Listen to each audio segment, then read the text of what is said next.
Mari saat ini kita mau bersyukur kepada Tuhan, kita mau memuliakan nama Tuhan, kita mau meninggikan nama Tuhan, karena hanya nama Tuhan yang layak dipuji dan layak disembah. Kami mau memuji-Mu Tuhan dengan segenap hati kami, Yesus. Kami mau melayakkan Engkau Tuhan di setiap kehidupan kami. Terima kasih Bapa, terima kasih Yesus. Ku tidak takut,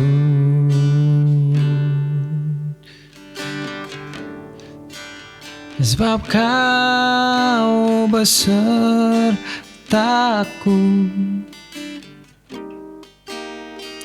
Ku tidak bimbang,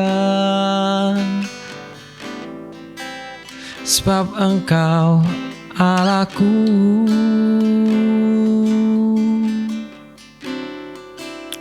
Engkau meneguhkanku,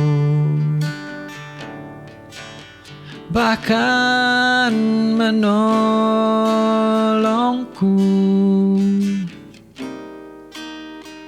Kau patuhkan rangku, Yesus Tuhan.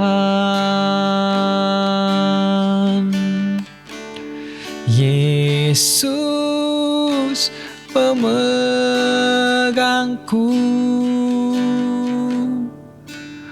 dengan tangan kanan-Mu. Yesus memberiku kemenangan.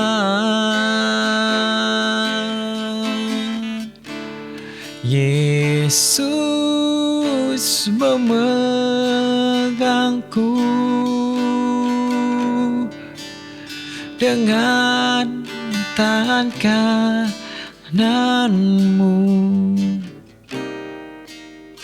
Yesus memberiku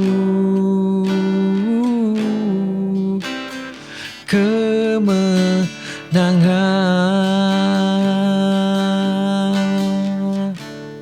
Yesus memegangku, dengan tangan kanan-Mu. Yesus memberiku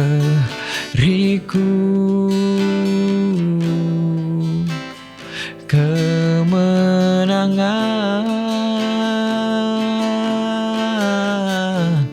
Yesus memegangku, dengan tangan kanan-Mu. Yesus memberiku kemenangan. Oh, Yesus memberiku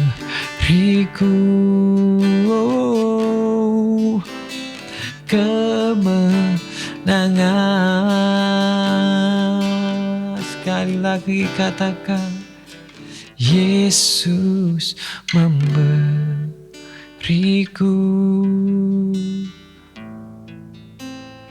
kemenangan. Oh, Engkaulah Allah kami, yang memberikan kami kemenangan. Engkau yang menolong kami, Engkau yang menopang kami.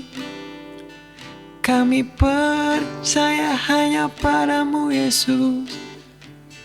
Oh, kami bersyukur Tuhan. Engkau Allah yang hidup Bapa.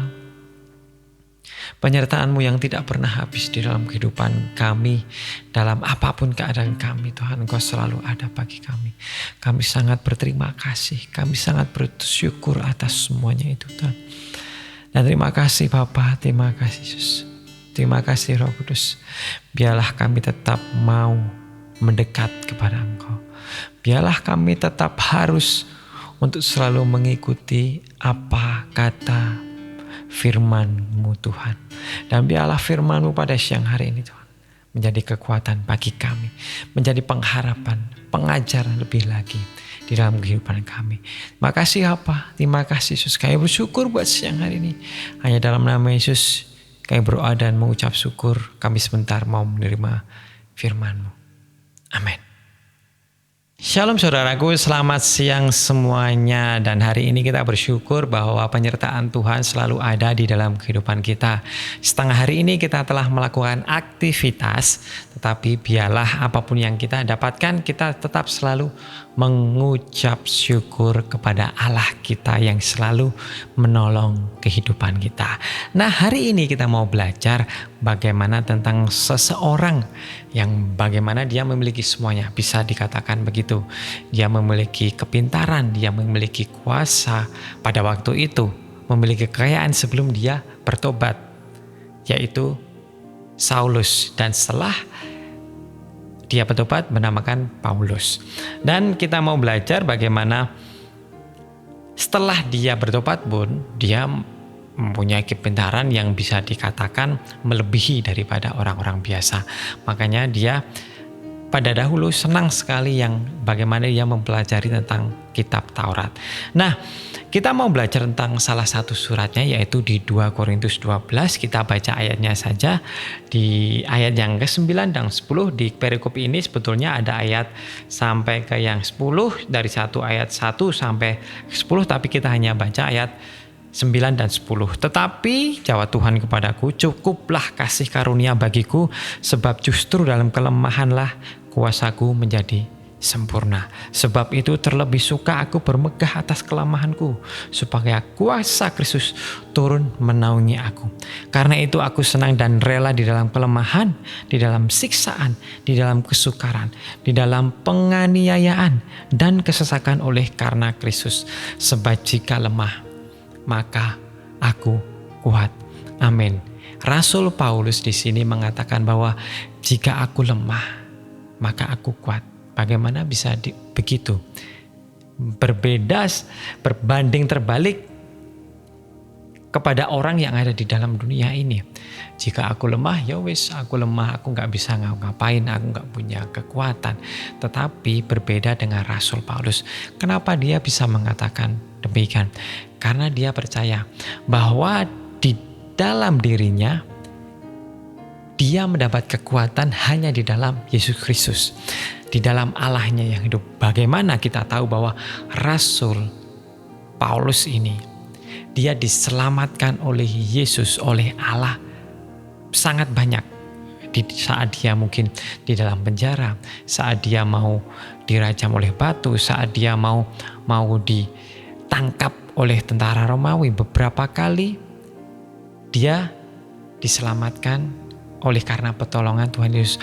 Maka dari itu dia mengatakan bahwa di dalam kelemahannya, di dalam siksaannya, dia juga pernah disiksa. Dia dicambuk. Bagaimana dia dicambuk, dihukum pada waktu itu, tetapi Tuhan belum berkehendak untuk supaya Saulus masuk dalam kerajaan surga karena pekerjaannya belum selesai. Dan dia juga di dalam kesukaran, penganiayaan, yang pasti karena apa?